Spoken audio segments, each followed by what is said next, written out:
Los 5 diputados de Podemos abandonan Sumar y se pasan al Grupo Mixto. El anuncio lo han hecho justo cuando estaba en marcha la comparecencia del ministro de Exteriores, José Manuel Álvarez.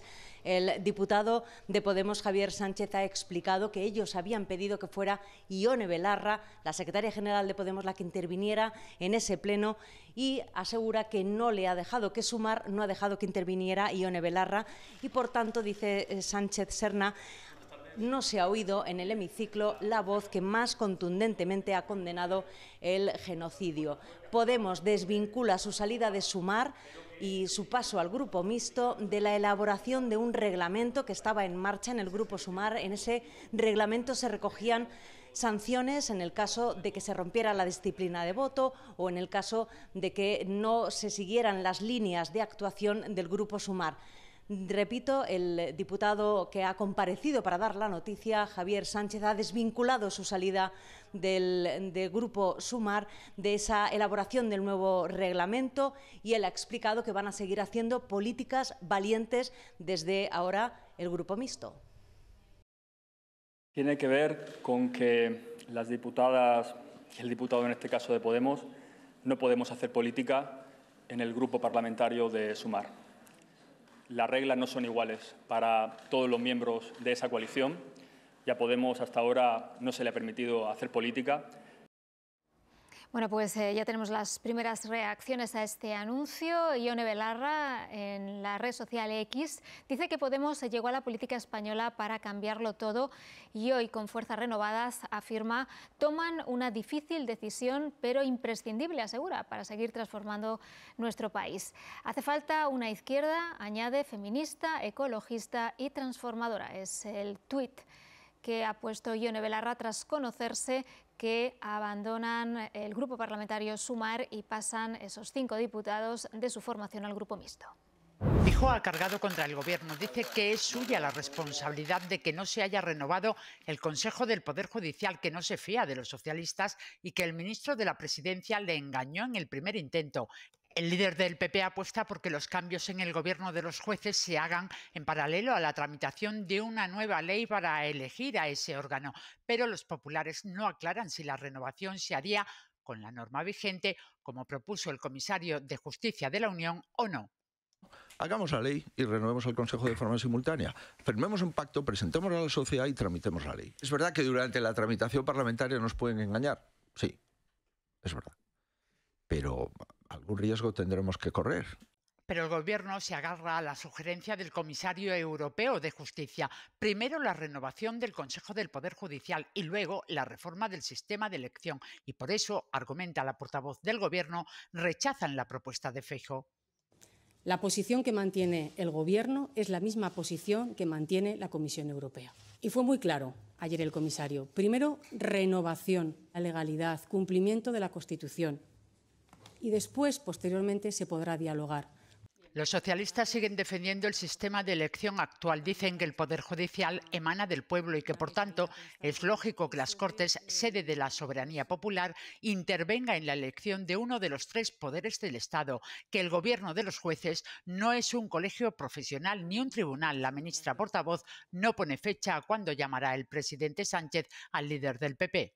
Salía desde el aeropuerto y viajaba hasta Villalba. Fue en torno a las 2:30 de la tarde cuando se produjo este descarrilamiento. Los viajeros fueron evacuados inmediatamente, no ha habido heridos graves, pero al menos 5 personas han tenido que ser atendidas por contusiones leves. Tras este incidente queda interrumpida, como decíais, la conexión en ambos sentidos de Atocha y Recoletos. Según ha informado Cercanías Madrid, este incidente afecta tanto a cercanías como a trenes de media y larga distancia. Otros sufrirán demoras, detenciones o incluso cambios en su recorrido. Por ejemplo, aquellos viajeros que se dirijan a Jaén deberán de hacerlo desde Chamartín, en lugar desde aquí, desde Atocha. Este es el segundo descarrilamiento que tiene lugar en apenas 10 días en esta estación y en este mismo punto de la vía. Esta vez, como decíais, tiene lugar en plena operación salida del Puente de la Constitución, cuando se espera que aumenten los desplazamientos. Ruego la tribuna, por favor, no se puede... Y esta es la imagen que se producía en ese pleno del Congreso. El ministro de Exteriores acababa de iniciar su comparecencia y en ese momento desde la tribuna de invitados, lo han podido comprobar, Varias personas han interrumpido a Álvarez mientras desplegaban una bandera palestina y gritaban contra Israel. Han sido desalojados de la tribuna. Ningún tipo de banderas, por favor. Son heridos y enfermos tirados por el suelo y rodeados, como ven, de suciedad y de desechos. La ofensiva israelí en el sur de Gaza está desbordando las capacidades de los pocos hospitales que siguen funcionando. Solo a este, el de Nasser, en Han Yunis, han llegado hoy 43 cadáveres. La guerra está entrando en una nueva fase con Israel, concentrando sus esfuerzos en esa ciudad, que es la más importante del sur de la franja. Los portavoces del ejército dicen que será complicado militarmente y tampoco va a ser fácil soportar la presión internacional porque hay un clamor, Usoa Zubiría, para que se proteja a los civiles. Sí, su principal aliado, Estados Unidos, en los últimos días le ha advertido en repetidas ocasiones que proteja a los civiles. El portavoz del gobierno israelí, en alusión, en respuesta a estas presiones, ha dicho que está abierto a comentarios constructivos, pero siempre y cuando esos consejos para minimizar el daño a la población civil sean coherentes, ha dicho textualmente, con los objetivos de finalizar con Hamas. Ayer en el gabinete de guerra, Netanyahu rechazó ordenar personalmente un aumento de la ayuda humanitaria y de combustible y ha dejado esa decisión en manos del gabinete de guerra. Aumentarla supondría dejar también una puerta abierta a unas futuras negociaciones para un alto al fuego que en principio no contempla Israel hasta que no asfixie más a Hamas y esté más debilitada militarmente. Una vez que parece consolidado el norte de la franja, Israel está empleándose a fondo para avanzar hacia el sur. El foco es sobre todo Han Yunis, con el mayor campamento de desplazados en el sur de la franja, pero también un lugar simbólico porque haya nacido Yahya Sinwar, líder de Hamas, al que los israelíes siguen buscando. Hablan de una segunda etapa en las operaciones en las que prevén dificultades. Y piden otra vez a los gazatíes que sigan bajando hacia el sur, a las zonas que Israel ha marcado como seguras. En Han Yunis muchos están obedeciendo y trasladándose por enésima vez. Abu Omar llevará a su familia a Rafah. Han estado 50 días acampados en Han Yunis. Nos dijeron que dejáramos el norte y viniéramos aquí. Y ahora tenemos que irnos a Rafah, se lamenta Hassan. La ONU teme un escenario todavía más infernal para la población. Denuncia que las supuestas zonas seguras son lugares desérticos, sin agua ni comida, y habla de sufrimientos intolerables en los hospitales. La presidenta de Cruz Roja Internacional se muestra impresionada al ver niños con heridas graves y sin nadie que cuide de ellos.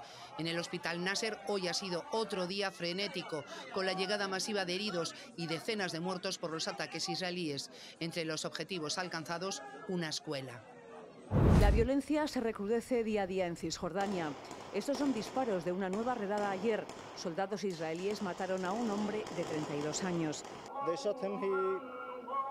Le dispararon, no estaba tirando piedras ni atacando, no estaba haciendo nada, dice Ahmed, a quien las balas le alcanzaron también en un brazo cuando llevaba a sus hijos al colegio. Esta mañana otro vecino ha muerto en una nueva redada en la misma localidad. 2 muertos en menos de 24 horas. Vecinos de esta localidad de Calandia, en la Cisjordania ocupada, situada entre Jerusalén y Ramala, están despidiendo a la última víctima mortal de las redadas de los soldados israelíes, un joven de 25 años que ha muerto esta misma mañana. Aquí vemos cómo están llevando el cuerpo hacia el cementerio. El funeral ha sido multitudinario. Centenares de hombres han acompañado al cuerpo por las calles. Una historia que se repite casi a diario. Víctimas de soldados israelíes que buscan a terroristas y que matan a personas que, según sus familias, son inocentes. Nunca lo sabremos porque nadie lo investiga. Hoy en el cementerio de Calandia, Hassan defendía la inocencia de su hermano muerto. Era un buen chico, peluquero, bueno con todo el mundo. Él también está herido y los soldados se llevaron además a otro de sus hermanos. Desde el inicio de la guerra, 260 palestinos han muerto por disparos de soldados israelíes. Pese a las advertencias de los científicos, 2023 va a terminar con un nuevo récord mundial de emisiones de CO2, más de 40.000 millones de toneladas, un 1,1% más que en 2022. Es lo que dice el informe elaborado por investigadores de todo el mundo y presentado en la cumbre de Dubái. El estudio recoge que las emisiones están disminuyendo en algunos países, sobre todo en Europa y Estados Unidos, pero crece en otros, con la India y China a la cabeza. Este